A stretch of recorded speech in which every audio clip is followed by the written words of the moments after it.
घंटी बजाओ, सरकार को, सोती सरकार को जगाओ, जिसने वायदा किया था हर साल 2 करोड़ युवाओं को नौकरियां देंगे। आज घंटी बजाएं, ताली बजाएं, थाली बजाएं, शंख बजाएं, दिए जलाएं या टॉर्च की लाइट जलाएं, समर्थन कीजिए। छोटे छोटे वीडियो बनाइए अपना और डालिए। और देश के प्रधानमंत्री से एक ही मांग है, रोजगार दो। आप इस घंटी की आवाज से नहीं जागे तो ये देश का युवा आपकी घंटी बजाकर आपको झोला लेकर चलता करने के लिए तैयार बैठा है। बहुत समय के बाद आज मैं आप सभी से लाइव जुड़ रही हूँ, क्योंकि खास अवसर है। देश के तमाम युवाओं ने, खास तौर से मैं कहूँगी पूरे उत्तर भारत से लेकर दक्षिण भारत तक, पूरे हिंदुस्तान के कोने के युवाओं ने आज एक आह्वान किया है। 9 सितंबर आज का दिन 9 बजे रात को 9 मिनट के लिए हम सभी 3 चीज़ों को लेकर जो है वो आवाज़ उठा रहे हैं। सबसे पहली आवाज़ युवाओं को रोजगार देने की आवाज़, यानी कि बेरोजगारी के खिलाफ आवाज़ उठाएंगे। दूसरा, निजीकरण के खिलाफ, कि हर चीज़ को निजी हाथों में, पूंजीपतियों के हाथों में देश को सौंपा जा रहा है। तीसरा, PSUs की नीलामी की जा रही है, यानी कि जो सरकारी हमारी विरासत है उसकी एक एक करके जो है वो भारत की, केंद्र की मोदी सरकार उसकी नीलामी कर रही है। तो 3 चीज़ों के खिलाफ हम देश के प्रधानमंत्री जी ने जो हमें तरीके सिखाए थे, उन्हीं तरीकों का हम आज इस्तेमाल करेंगे। क्या तरीका था याद है आपको? मार्च का महीना 2020, कोरोना महामारी से पूरा विश्व जो है वो एक चेतावनी दे रहा था, जूझ रहा था। प्रदेश के प्रधानमंत्री जो हैं वो अमेरिका के प्रेसिडेंट ट्रंप के साथ गुजरात के अहमदाबाद में नमस्ते ट्रंप कर रहे थे। और आज पूरे विश्व में 2 ही देश हैं जो 1 और 2 नंबर पर कोरोना महामारी में खड़े हैं। नंबर 1 पर अमेरिका और नंबर 2 पर भारत आ खड़ा हुआ है। 40 लाख से अधिक मामले पिछले 4-5 महीनों में, 70,000 से ऊपर लोग अपनी जानें गंवा चुके हैं। रोज मौतों का आंकड़ा देखेंगे तो भारत नंबर 1 पे खड़ा हुआ है। रोजाना 80,000, 90,000 लोग रोज संक्रमित हो रहे हैं। 1,000 से ऊपर लोग रोज अपनी जान दे रहे हैं। लेकिन सरकार ने सब कुछ खोल दिया, सब कुछ छोड़ दिया है अब देश की जनता के ऊपर। जब सब कुछ छोड़ ही दिया है तो कमान क्यों नहीं देश का युवा अपने हाथ में ले लेता है। आज इसीलिए देश के प्रधानमंत्री जी द्वारा दिखाए गए रास्ता क्या था? 21 दिन का महाभारत का युद्ध से तुलना की थी इस कोरोना महामारी की, कि हम 21 दिन के अंदर जीत लेंगे इस युद्ध को। लेकिन जुमलों से देश नहीं चलता है, उसके लिए रोड मैप बनाना पड़ता है, तैयारी करनी पड़ती है। लेकिन वो तैयारी नहीं थी जिसका खामियाजा आज देश की गिरती अर्थव्यवस्था के रूप में हम सब देख रहे हैं। वो पहिया पूरी तरह से रुक गया। इस दौरान लोग बेरोजगार हो गए, युवा आत्महत्याएं कर रहा है निराश होकर। मैं सलाम करती हूँ देश के उन युवाओं को जो हताश नहीं हुआ, निराश नहीं हुआ और आज फिर से उन करोड़ों बेरोजगार युवाओं में एक उम्मीद की किरण जगाने का काम कर रहा है। 9 सितंबर रात 9 बजे आज हम लोग 9 मिनट के लिए एक दूसरे से बात करेंगे, उन सभी तरीकों का इस्तेमाल करेंगे जो देश के प्रधानमंत्री जी ने हमें तरीके बताए थे। क्या था तरीका? ताली बजाओ, थाली बजाओ, घंटी बजाओ, दिए जलाओ, मोबाइल की लाइट टॉर्च जलाओ। और सबने वो किया, लेकिन हासिल क्या हुआ? कुछ नहीं।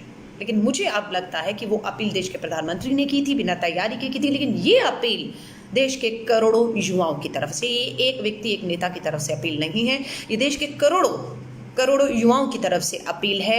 और आज बिल्कुल घंटी बजाओ, सरकार को, सोती सरकार को जगाओ, जिसने वायदा किया था हर साल 2 करोड़ युवाओं को नौकरियां देंगे।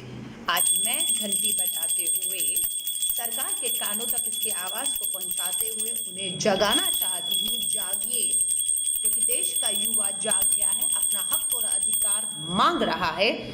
उसका हक और अधिकार बनता है कि उसे रोजगार, उसके 2 हाथों को रोजगार दिया जाए। तो मैं इस घंटी को बजाकर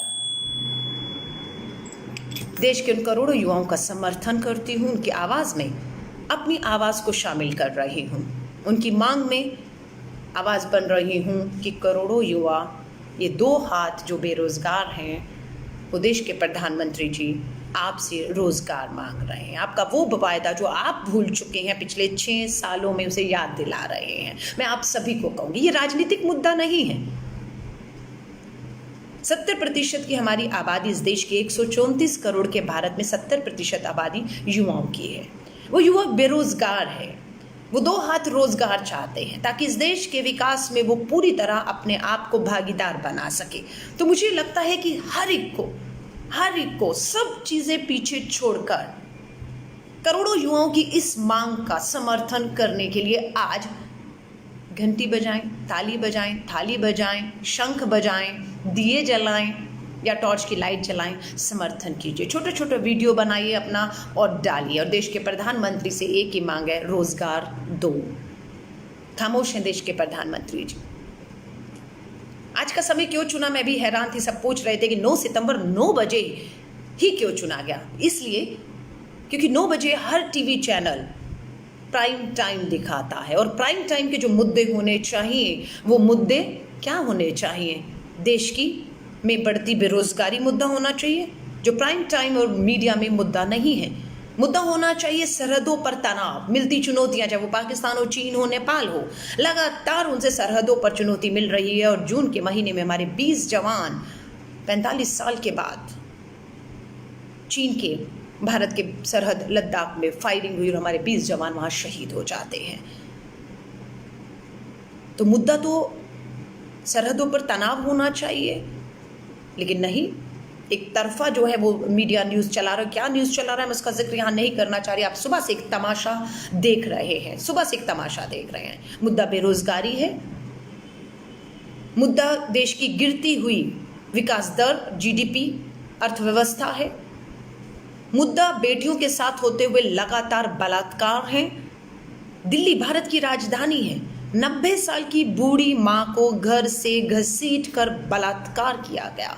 5 साल की बच्ची भारत की राजधानी दिल्ली के एम्स में कितने ऑपरेशंस के बाद जिंदगी और मौत के बीच में जूझ रही है। ये सोच सकते हैं कि दिल्ली भारत की राजधानी, जहां पूरा शासन, प्रशासन, सरकार, देश चलता है, वहां की अगर स्थिति ये है, तो दूर दराज के गांव में, राज्यों में क्या न्याय की उम्मीद कोई कर सकता है? कहाँ हमारी बूढ़ी माएं या बेटियां सुरक्षित होंगी? कौन उन्हें न्याय देगा? आप सोच सकते, तो मुद्दा तो ये है ना। लेकिन नहीं, आज मुद्दा बेटियों और मां की सुरक्षा नहीं है, सरहदों की सुरक्षा आज मुद्दा नहीं है सरकार के लिए, गिरती अर्थव्यवस्था, बेरोजगारी मुद्दा नहीं है आज सरकार के लिए। सरकार के लिए वो मुद्दा है जो मुंबई में चल रहा है, क्योंकि बिहार का चुनाव है। और आप देख लीजिएगा जो कौन किसको न्याय दिलाने के लिए निकला है। ये चुनाव बिहार के खत्म होने दीजिए, कोई आपको नहीं दिखेगा। सीबीआई को मामला सौंप दिया गया है, सीबीआई फैसला करेगी। हमें पूरा अपने लोकतंत्र अदालतों पर, इन संस्थाओं पर भी थोड़ा बहुत यकीन अभी बाकी है कि न्याय होगा।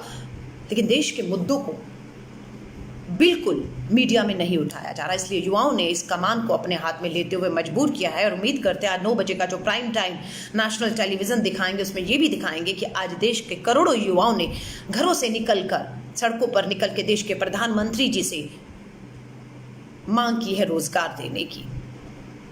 मैं आप सभी से कहूंगी, जितने भी हमारे युवा शामिल हुए हैं, बिल्कुल राजनीति से उठकर, हर मुद्दे से उठकर, देश के करोड़ों युवा जो बेरोजगार है, वो हताश निराश होकर आत्महत्याएं ना करें।